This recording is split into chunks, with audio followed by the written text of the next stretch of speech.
Easter. I hope that you guys are having lots of fun celebrating Easter at home today. Did any of you guys get any Easter treats this morning?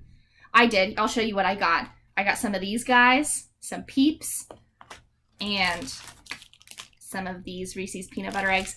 These are my favorite. I'm gonna have to try really, really hard not to eat all of them today. So I'm sure some of you guys got some treats too. So I want to hear about them. On the count of 3, I want you to sing to me what Easter treats you got this morning, or if you didn't get any treats, what your favorite candy is.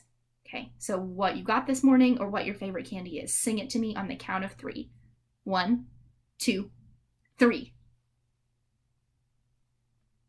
Oh, that was beautiful. I think maybe some of you have been taking singing lessons while you've been at home because you sounded really good. You know, as fun as it is to get candy on Easter or to dress up and wear pretty clothes or to make a big Easter dinner with your family, that's not really what Easter is all about. Easter is all about Jesus and his big love for us. If you remember last week, we learned that the Bible is God's big love story. Can you guys do that with me? The Bible is God's big love story. Now, we talked about that and we talked about Palm Sunday. I want you, if you can remember, to turn and tell your mom or dad what happened on Palm Sunday. Go.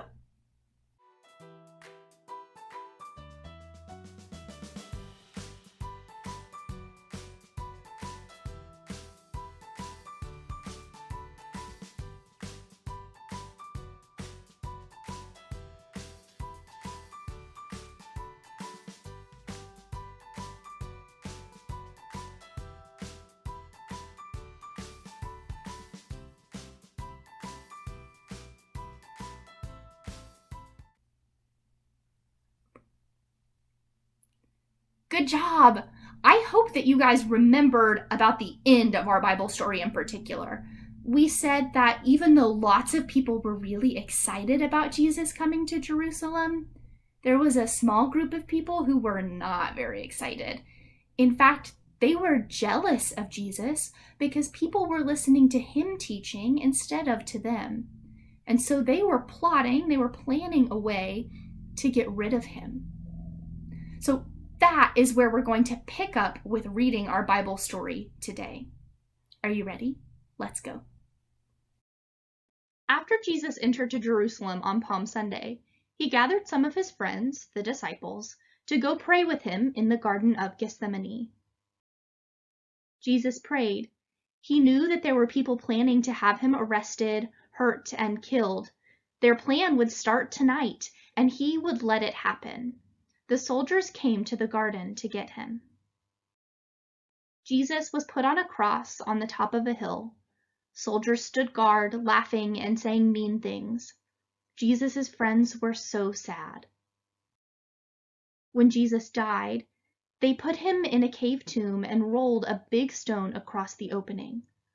They even had soldiers stand guard outside. Guys, I don't know about you, but this part of God's big love story always makes me kind of sad. I don't like thinking about how Jesus was arrested and hurt and hung on a cross to die. It just doesn't seem like something so sad should be part of a love story. But let's keep reading and let's see how God makes this sad part of the story into something good. 3 days after Jesus was put in the tomb, 2 women who were friends of his went to visit. But there was a surprise waiting for them there. The heavy stone was rolled away and the tomb was empty. An angel was inside. He told them, "Do not be afraid. Jesus isn't here. He is alive again. Go and tell the disciples that Jesus is alive." They went and told everyone the good news that they had heard. Soon, Jesus came to meet his friends to show them that he really was alive. He said, "See, I am alive again. just like I told you would happen. Go tell the good news to everyone everywhere.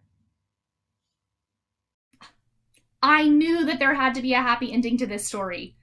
God knew all of the bad things that were going to happen to Jesus, and he used them to become the best part of his big love story. Jesus didn't deserve to die, but he chose to because he loves us so very much. Jesus died, was buried. 3 days later, he rose so that we can live forever with God in heaven. Do you think you guys can tell that part of the story with me? Here, let me teach you the motions. Jesus died, was buried. 3 days later, he rose so we can live forever with God in heaven. Let's do that all together one more time. Jesus died, was buried. 3 days later, he rose so we can live forever with God in heaven. That, my friends, is like the best news ever. Even though this sad thing happened, God used it to become the best news ever. This is God's big love story. Kids, I would love for you to grab your parents and to take some time today and pray and thank God for sending Jesus to be part of his big love story.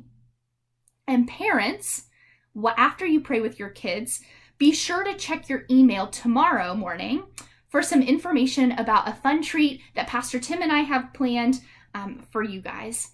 I miss seeing you guys so much, but I'm glad that we get to spend Sundays together. Happy Easter and have a great week, my friends. Bye.